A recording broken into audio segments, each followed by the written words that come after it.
Muchas gracias y a la universidad, a la feria, a los que asisten, a los que no asisten también. Eso nos da más ánimo y fuerza para cambiar, mejorar o aceptar con resignación. Pero yo creo que tal cual le pasó a Héctor Herrera, un desconocimiento por largo tiempo, esto sucede en los ámbitos de la cultura, sobre todo cuando hay tantas alternativas de hacer cosas y que además muchas de ellas son desechables. Entonces es más difícil para aquellas cosas que perduran, que guardan memoria, mantenerse. Porque la tendencia es a olvidar, las amnesias, las amnistías. Héctor Herrera, por lo menos en Tomé, es muy difícil, y el libro se llama Al Tomé, no Al Tomé. Al Tomé. Si no tendríamos que volver a Tomé. Es muy difícil poder hablar de Héctor, para mí especialmente en el ámbito plástico, por cuanto soy un espectador y admirador de su obra, pero no tengo ninguna formación que me permita hacer una apuesta de explicación. Sin embargo, cualquier niño, cualquier persona que lo ve desde la ingenuidad, como lo hace Héctor Herrera, puede ver cómo la vida contiene la vida. Un pájaro dentro de un pájaro y dentro de ese pájaro otro pájaro, hasta el infinito. Y es tan así que, a pesar de que han pasado los años y las distancias, Sandra y la familia y amigos encontraron a Héctor Herrera, lo recuperaron, lo transformaron en un trabajo de archivo en desarrollo permanente, y eso permite que el libro, que fue publicado, autoeditado por Héctor hace muchos años atrás con la presentación de Nemesio Antunes, y la presentación fue en Tomé, en una actividad del Círculo de Bellas Artes. Y hoy día lo reeditamos precisamente con el esfuerzo y la iniciativa de archivo Héctor Herrera, el pajarero, como una manera de reivindicar, reponer y volver a enseñarnos que la importancia de la vida dentro de la vida. Porque más que hablar de las cosas malas, preferimos hablar de las cosas buenas. Y qué más bueno que, con sus penas y alegrías, la vida. Con sus pichintunes de penas, como decía Alfonso Alcalde. Pichintunes de penas y pichintunes de alegría, pero así vamos construyendo esta vida que tiene esos matices y que nosotros estamos convocados a aceptarla, construirla y hacerla que siga viviendo en otros y en nosotros mismos, hasta el infinito. De la obra misma, del libro y del esfuerzo del archivo, nos va a hablar Sandra, a quien agradezco el haber llegado a Tomé, el tremendo esfuerzo, entomecinarse de alguna manera un poco, porque cada persona que ha llegado a Tomé, no todas, porque algunas lo han intentado por muchos años y no han logrado entomecinarse, han vivido muchos años y quieren entomecinarse, pero no lo logran porque no captan el espíritu del otomecino. Sin embargo, Sandra y otros amigos y amigas como Alfonso Alcalde, como a Rafael Ampuero, el grabador, rápidamente captaron la esencia del otomecino y se entomecinaron. Sandra, de alguna manera, a lo mejor va a terminar ese proceso en algún momento, por lo pronto está ya en el proceso. Así es que la invito a que nos pueda compartir los sentimientos, las emociones, las ideas que han surgido desde esta experiencia conjunta. Muchas gracias, Darwin. Bueno, buenas tardes a todas y todos. Es un honor estar aquí presentando este libro y trayendo un poco más de Héctor Herrera. Para quienes no lo conocen o no se acuerdan mucho, Héctor Herrera es un artista tomecino que se fue muy temprano, nació en 1926, se fue muy tempranamente a Santiago a probar suerte, pero él siempre volvió a Tomé una vez que ya fue un pintor importante y además se movía en los circuitos de las ferias de arte y artesanía. Sus pinturas se vendían en todo el mundo, sus telas, sus tapices pintados. Él siempre volvió a Tomé y su iconografía y su imaginario siempre estaban basados en Tomé. Y en ese contexto, este libro, que se llama Historias de Altomé, que son sus memorias, sus crónicas, nos relatan su infancia en Tomé. Y para nosotros nos ha dado un marco muy importante. Yo conocí a Héctor Herrera hace poco, hace 3 años, yo no sabía quién era. Y llegué a él porque yo trabajo todavía en la Fundación Nemesio Antunes. Nemesio Antunes y Héctor Herrera eran muy amigos, compadres.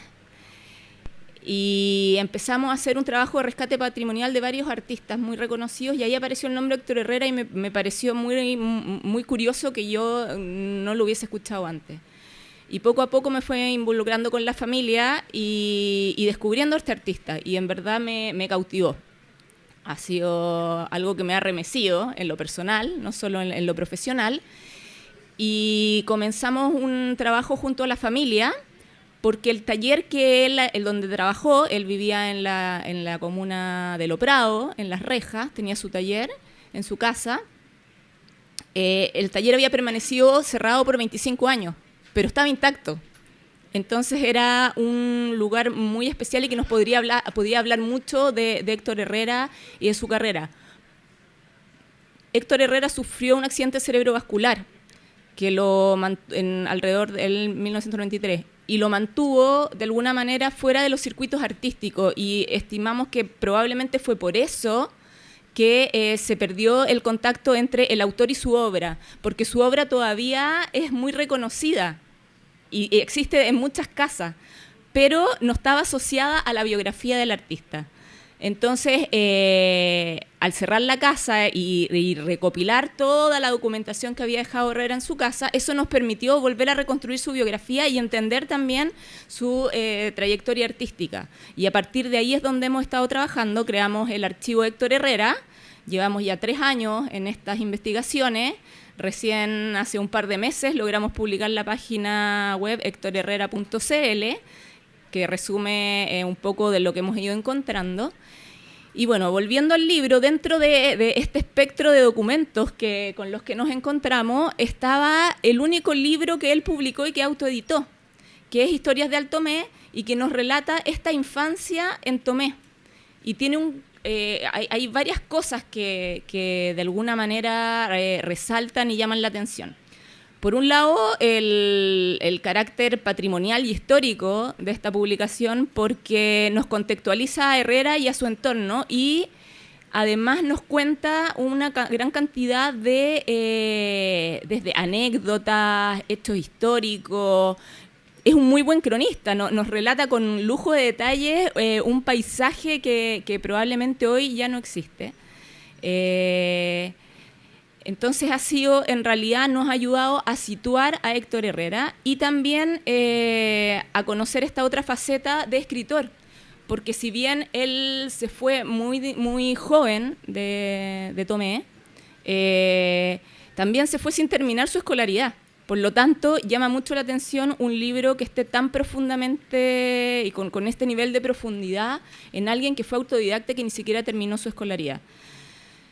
Él, pese a no haber terminado la escuela secundaria, él siguió autoformándose, leía mucho, escuchaba mucha música y tenía una curiosidad insaciable. Era capaz de conversar con todo tipo de gente y de interrogar a cualquiera. Y eso fue alguna de las cosas que le abrió muchas puertas, tanto con otros artistas como para posicionarse en su carrera, y también para lograr estas publicaciones, que en verdad es algo que es bastante admirable. Les quería leer, Historias del Tomé, este es el libro original. Se publicó en 1987, fue autoeditado por él y tiene un prólogo de Nemesio Antunes. Esta es la versión actual que vamos a comenzar a vender, es la reedición. No quisimos hacerlo completamente facsimilar, tiene algunas correcciones, pero lo hicimos lo más parecido al libro original. El libro además contempla una serie de ilustraciones que también nos da otra faceta de Héctor Herrera que no conocíamos, porque en el fondo él tiene sus pinturas, sus telas pintadas, también una gran producción de tarjetas que vendía en las ferias de artesanía, pero además acá lo vemos como ilustrador, sintetizando también y complementando estas narraciones. Lo que les quiero leer es brevemente una parte del prólogo de Nemesio Antunes, que hizo para la primera versión de Historias de Altomé en el 87 y que también está en la reedición. Y nos dice Nemesio Antunes: a A Héctor Herrera lo conocí en un taller de estampados en 1953. Me sorprendió su talento. He seguido muy de cerca su desarrollo, producto de su infatigable trabajo. Lo he visto manejar un gigantesco bolígrafo inventado por él mismo. Es cañería de cobre que termina en rodamiento de auto, que patina como campeón de esquí por la tela virgen clavada sobre su mesa. Allí nacían pájaras embarazadas por aves del paraíso, gorriones desdichados, enjaulados por enamorados o árboles cargados de caquis, invadidos por cuervos negros. No hay espacios vacíos. El todo compacto, hábilmente compuesto, nos da una visión del paraíso antes del pecado original. Mi compadre Héctor ha atravesado muchas medias noches por muchos años. Su arte está repartido no solo por nuestros 4.300 kilómetros de largo, sino está en cientos de hogares a 10 y 15.000 kilómetros de distancia. Se habla en todos los idiomas frente a sus obras, desde el japonés al ruso, pasando por el francés. Es que este muchacho que llegó de Tomé, lleno de vivencias, de bosques habitados por pajaritos de poesía y música, ha alegrado a Chile y al mundo, porque su arte es universal, alegra a moros y cristianos.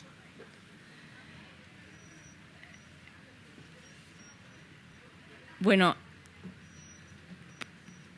para nosotros traer ahora este libro y presentárselo es también parte de este rescate patrimonial que estamos realizando. Creemos que esta voz de Héctor Herrera es súper importante, más allá de que nosotros quizás como investigadores podemos dar nuestra visión y nuestra interpretación, esto nos pone la voz propia de Héctor Herrera. Y por eso los queremos invitar a conocerlo y a compartir y a replicar este libro, tanto a los que son tomecinos, a los que admiran a Héctor Herrera o como a quienes no los conocen. Bueno, finalmente quiero también hacer un énfasis muy importante a la labor que está haciendo Darwin y al aire libre, porque por este rescate tanto de escritores como de artistas locales. Es súper importante volver a poner en relevancia a estos artistas y ponerlos en circulación. No podemos olvidar nuestra memoria y en el fondo lo que nos da un contexto para estar hoy día aquí incluso presentando este libro. No sé, Darwin, si quieres agregar más al respecto un poco sobre este trabajo que están realizando. Sí, muy brevemente.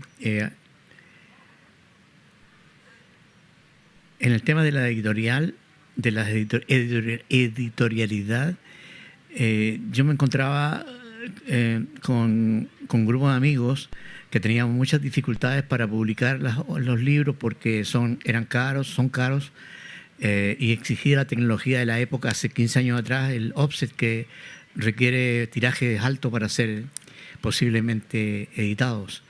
Y la tecnología digital fue permitiendo, primero con los mimeógrafos durante el tiempo de la dictadura, con panfletos, con mimeógrafos, copias a mano, pero la tecnología digital ha permitido hacer tirajes menores con una calidad competitiva con el offset, y eso ha permitido el acceso a muchos creadores para compartir su obra y que el libro no quede boca abajo.